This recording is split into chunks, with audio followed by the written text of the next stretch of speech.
happened to you as a coach? This is the biggest club in South African football.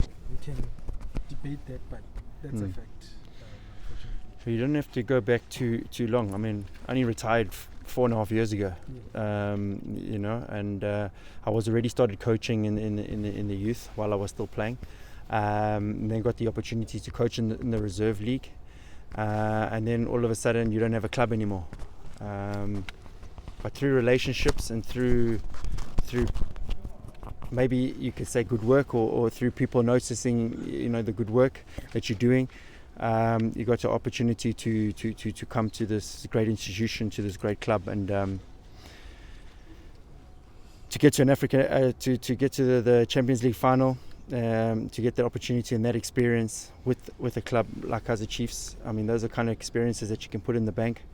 Like they say, you pay your school fees, and now we're here, and now another journey starts with Coach Arthur at the helm.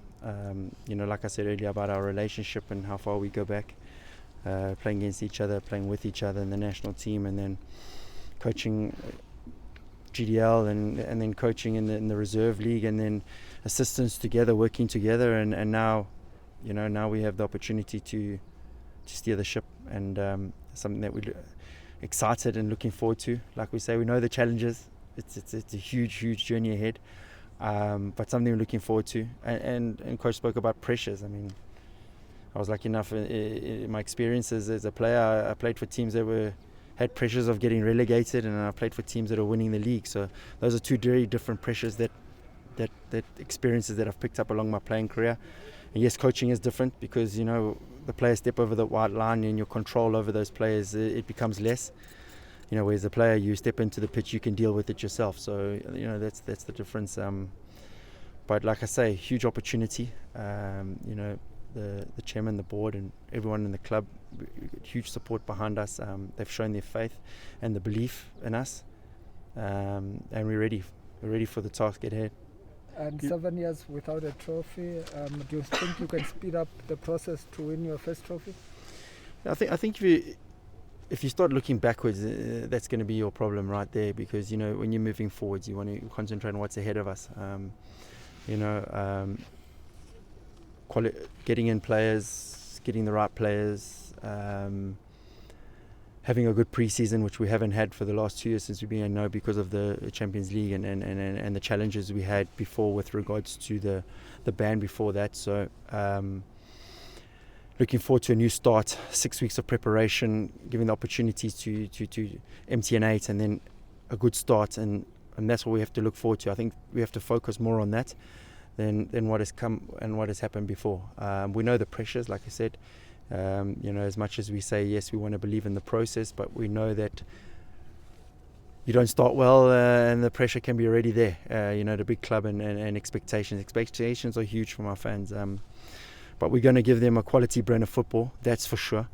Something they can be excited for, and hopefully we can start filling this huge stadium that's around us here, because that's going to be really, really important that we get the fans back into the stadium and supporting us, because it makes a huge difference. We talk about the quality football, and that's something that Coach Arthur's been saying week in, week out since taking over.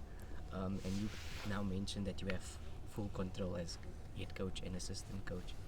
How frustrating was it watching things that is not in line with your philosophy and Coach Arthur's philosophy over, let's say, the past 2 seasons?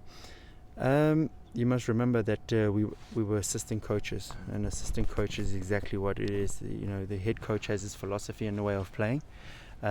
We as young coaches and assistants, we learnt from both coaches that were here. We learnt a lot. I mean, if you look at the successes that both the coaches had and the experience that they bring, I mean, if you don't learn from that, then there's something wrong.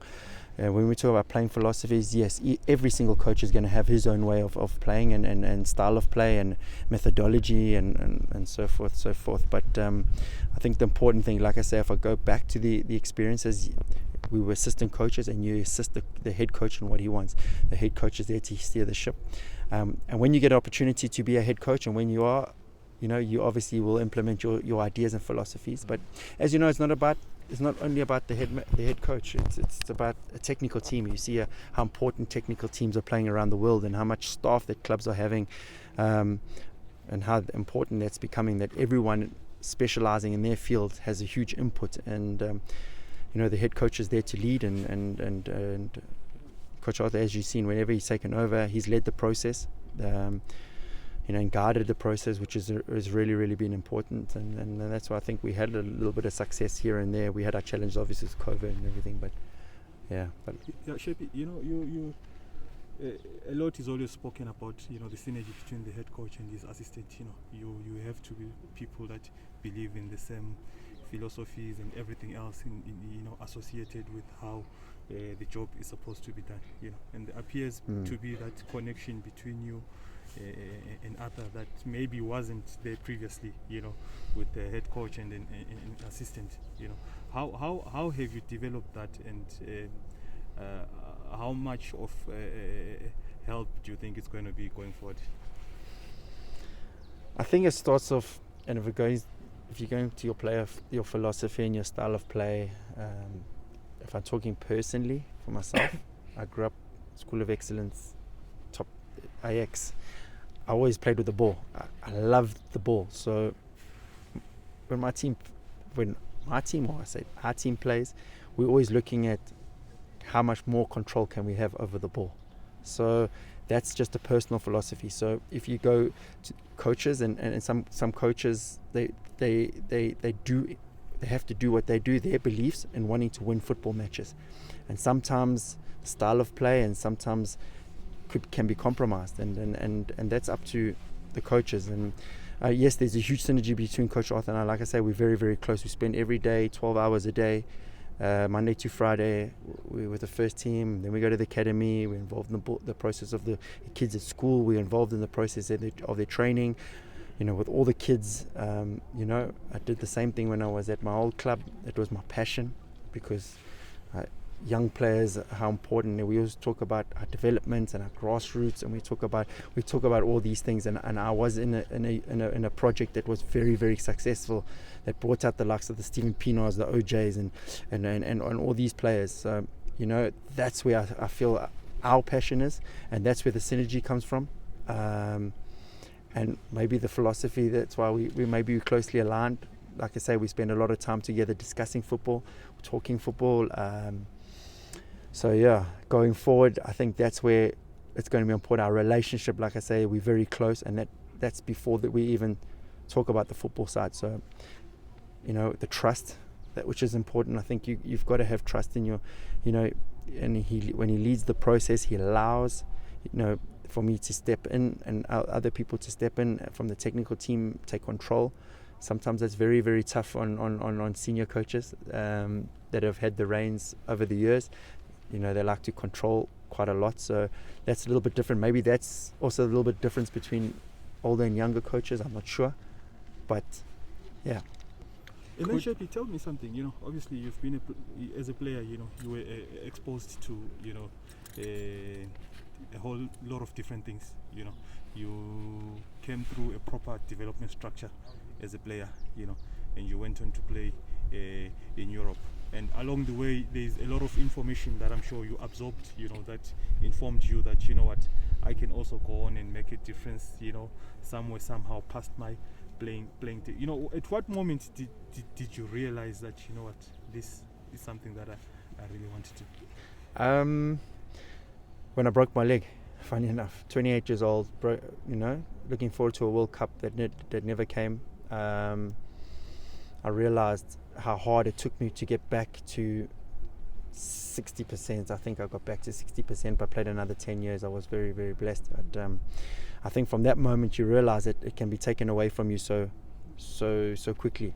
And the passion that I had for the game growing up, the School of Excellence, and then Ajax and Holland and all of those things, that was always there. So I already started thinking of coaching. So my first contract when I actually went to Platinum was a 5-year deal, but the 3 years was playing and 2 years was actually going into coaching, because my leg wasn't responding well in the first 2 years. And And then I got an opportunity.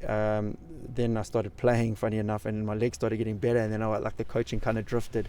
I left Platinum Stars early because, I'm not going to talk too much about what we were doing there. But and then I went to Arrows, and then football. The love of football came back, with the ball, and then that was good. And then I realized that getting into coaching and my passion for the game is something that I never. Let's be honest. I mean, guys, I left school in standard 7. I think, so football was it's always been a part of me. It's my life. It's I eat, drink, sleep. But okay, I can't say I'm sleeping in it because I'm trying to give my family a little bit of time now also. So that's also the balance is very, very important. But and then Wits the last 2 years, was made easier. They gave me the under 17s and going to international competitions like Future Champs and managing squads and young players in the academy. So that was also a great experience.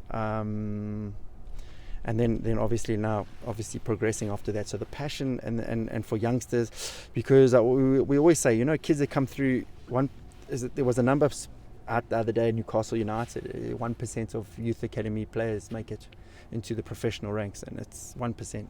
Now when you talk to kids, they all think they're the 1%.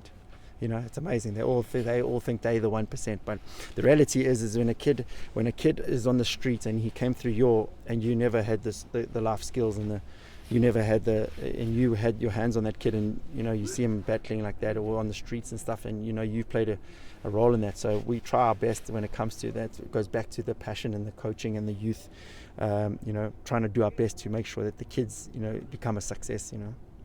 Coach Sheppy, you and Coach Arthur have been already unveiled as the new coaches heading to the new season, but you can't help but feel like the players that are still confused about whether they are going come the 1st of July. But also, how much of a pressure will that be onto you guys to actually say that, okay guys, maybe you don't necessarily fit into the system and we may have to let you go? And also going to the market, there will be players that you probably will fit into the team, but it also boils down to whether you can afford them.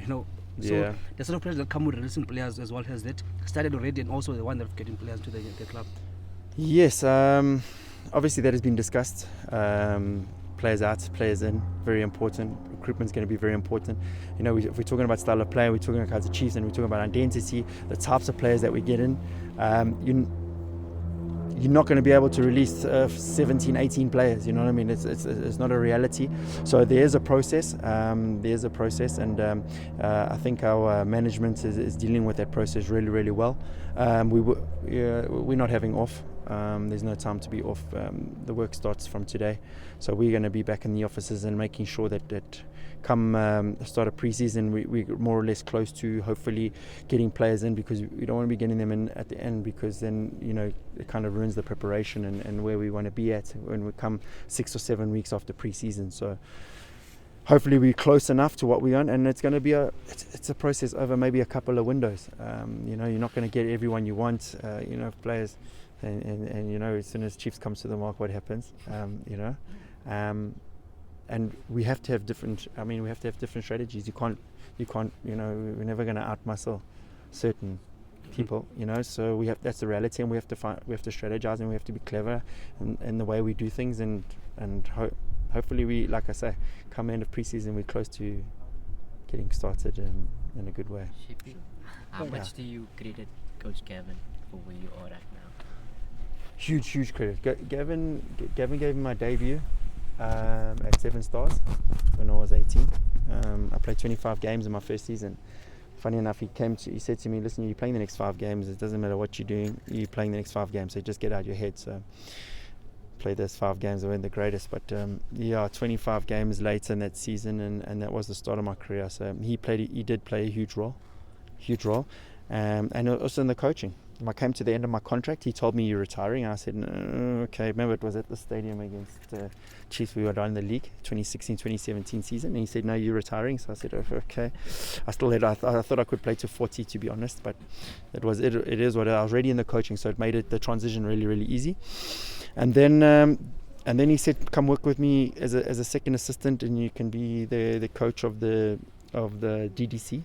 I was still under 17 coach at the time, but so I said okay, and that's when it started. So he played a huge role in getting me into coaching. And then the DDC, he was always there supporting in the bubble when I said that these youngsters need to come in the bubble. He was a little bit unsure, and then they came in, and then the rest is history. Now you see the Roman Humans and then Paul Matabulas, and you see these Jenovan Septembers. They're all getting they're all in the PSL now as we talk. So yeah, he played a huge role, and then assisted him here. But sometimes it works, it doesn't work, and that's football. That's football. So yeah.